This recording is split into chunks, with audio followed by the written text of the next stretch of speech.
berita proklamasi yang dikumandangkan oleh Soekarno dan Mohatta sampai di Pulau Sulawesi. Sam Ratulangi yang saat itu menjabat sebagai Gubernur Sulawesi yang berkedudukan di Makassar mendapat tugas dari PPKI untuk menyusun Komite Nasional Indonesia. Sementara itu, para pemuda Sulawesi memperbanyak teks proklamasi untuk disebarluaskan ke seluruh pelosok penjuru.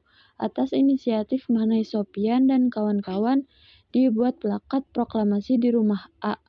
Buharudin dan di kantor pewarta Celebes yang kemudian diganti nama dengan Suara Indonesia. Saat itu, tentara sekutu dengan cepat dapat menguasai Indonesia bagian timur, termasuk Sulawesi. Upaya Sam Ratulangi untuk menyampaikan berita proklamasi ke penjuru Sulawesi mendapat halangan dari tentara sekutu. Para pemuda mulai mengorganisasi diri dan merencanakan untuk merebut gedung-gedung vital.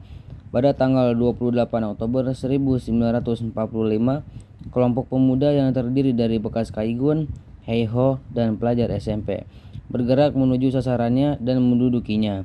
Akibat peristiwa itu, pasukan Australia yang telah ada bergerak dan melucuti para pemuda. Sejak itu, pusat gerakan pemuda dipindahkan dari ujung Pandang ke Polom Bangkeng. Bahkan Sam Ratulangi kemudian ditangkap oleh Nica dan diasingkan ke Serui, Papua. Berita proklamasi di Sulawesi Tenggara diterima di Kolaka, Kendari. Mula-mula berita diterima oleh kalangan Kaigun dan Heiho yang dibawa oleh tentara Jepang. Saat itu yang bertugas memimpin Heiho adalah Hidi Heiso dan Sudamitsu Heiso. Sementara berita proklamasi baru diketahui oleh rakyat Muna saat Jepang menyerahkan pemerintahan Muna kepada Ode Ippa yang kemudian meninggalkan Muna menuju Kendari. Di Buton, berita proklamasi diterima rakyat dari para pelayar yang tiba dari Jakarta dan Bangka serta dari orang-orang Jepang yang datang ke Makassar. Mula-mula berita itu diterima di Kepulauan Tukang Besi Wakatobi.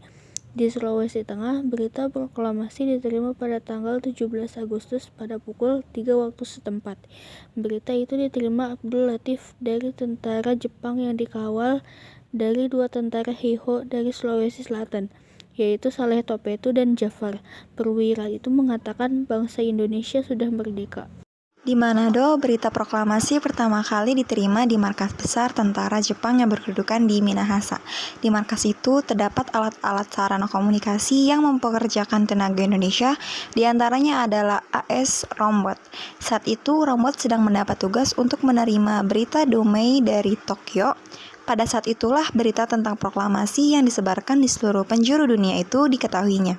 Tepatnya pada 18 Agustus 1945, berita itu diterimanya bersamaan dengan berita kapitulasi Jepang dan perintah gencatan senjata.